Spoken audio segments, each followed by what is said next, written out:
रामपुर गांव में मिट्टी की खुशबू, खेतों में लहराती फसलें, मंदिर की घंटियां और पंछियों की चहचहाहट। यही था गांव का जीवन। इसी गांव के आखिरी छोर पर एक पुराना कच्चा घर खड़ा था। उस घर में रहती थी बूढ़ी माँ सरस्वती। सरस्वती और उनके पति खेत में काम कर रहे हैं। सरस्वती बोली, हमारे बच्चों को पढ़ाकर बड़ा इंसान बनाना है। हाँ सरस्वती, मेहनत हमारी होगी पर फसल उनकी जिंदगी में खुशियाँ बोएगी। पति का साथ जल्दी छिन जाने के बाद वह एकदम अकेली हो गई। बेचारी गम में रहती और रोती रहती और बच्चों की दुनिया शहर की भीड़ में खो गई। बूढ़ी माँ अब अकेली थीं। बूढ़ी माँ धीरे धीरे तुलसी को पानी डालते हुए, हे तुलसी माता, जब तक मेरी सांसें हैं, मैं तुझे सिंचती रहूंगी। कभी यह घर खुशियों से गूंजता था। बच्चे आंगन में खेलते, बहुएं रसोई में गुनगुनाती और मेहमान आते जाते। लेकिन वक्त बदला, अब बस यादें ही रह गईं।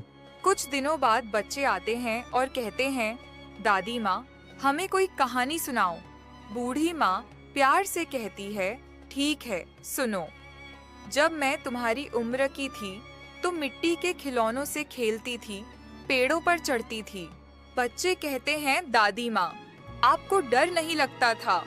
बूढ़ी माँ मुस्कुराकर कहती, डर तो बेटा अकेलेपन से लगता है, बेटा पेड़ से गिरने से नहीं। गांव वाले अक्सर कहते, अरे सरस्वती, तुम्हारे बच्चे तो बड़े शहर में रहते हैं, तुम्हें अपने पास क्यों नहीं रखते? तुम्हें कोई फोन भी नहीं करते। बूढ़ी माँ प्यार से कहती, बेटे, शहर की जिंदगी में जगह बहुत कम होती है और समय उससे भी कम। शिकायत करने से बेहतर है दुआ देना। कुछ दिनों बाद फोन की घंटी बजती है। वह फोन उसके बेटे का होता है। बेटा कहता है, माँ, कैसी है आप? ठीक तो है? माँ ऊपर के दिल से कहती है, हाँ बेटा, ठीक हूँ, तुम्हारी दुआ है। तुमने कैसे याद कर लिया आज?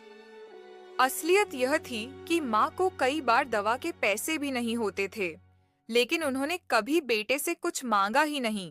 गांव में दिवाली आई, हर घर रोशनी से जगमगाने लगा, लेकिन सरस्वती माँ का घर अंधेरे में डूबा रहा। बूढ़ी माँ दिए जलाते हुए खुद से कहती, चलो, एक दिया ही काफी है। जब दिल में रोशनी हो तो घर को ज्यादा दियों की जरूरत नहीं। इसी बीच एक दिन गांव के बाहर सड़क पर बड़ा हादसा हुआ। बाइक और ट्रक की टक्कर में सरस्वती माँ का पोता बुरी तरह घायल हो गया। बहू चिल्लाते हुए, हे भगवान, मेरा बच्चा। बेटा, डॉक्टर साहब, मेरे बेटे को बचा लीजिए। डॉक्टर कहता है, हम कोशिश कर रहे हैं, लेकिन अब सिर्फ चमत्कार ही इसे बचा सकता है। उस रात बूढ़ी माँ चुपचाप मंदिर पहुंच गई। कांपते हाथों से घंटा बजाया, आंखों से आंसू बह निकले। बूढ़ी माँ प्रार्थना में, हे प्रभु, इस मासूम की जिंदगी अभी शुरू भी नहीं हुई। अगर मेरी उम्र का कोई मोल है तो उसे बचा लो। मेरी सांसें ले लो, पर इसे लंबी जिंदगी दो। सुबह होते ही चमत्कार हुआ। बच्चे की सांसें सामान्य हो गई। डॉक्टर ने कहा, ये किसी चमत्कार से कम नहीं है, बच्चा अब सुरक्षित है। बहू माँ के पैरों में गिरकर रोते हुए, माँ, हमें माफ कर दीजिए, हमने आपकी कद्र नहीं की। बेटा कहता है, आपकी दुआ ने हमारे बच्चे को मौत के मुंह से निकाल लिया। बूढ़ी माँ धीरे से मुस्कुराते हुए, याद रखना बेटा, माँ बाप की दुआ सबसे बड़ी दौलत होती है।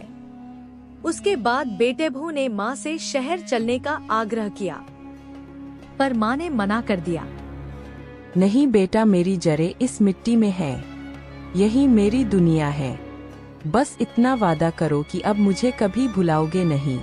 कुछ महीनों बाद सरस्वती माँ ने इस दुनिया को अलविदा कह दिया, लेकिन जाते जाते भी उनके होठों पर हल्की मुस्कान थी।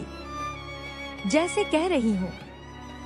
बूढ़ी माँ की आवाज धीमी गूंज। माँ की दुआएं कभी नहीं मरती, वो पीढ़ियों तक जिंदा रहती है।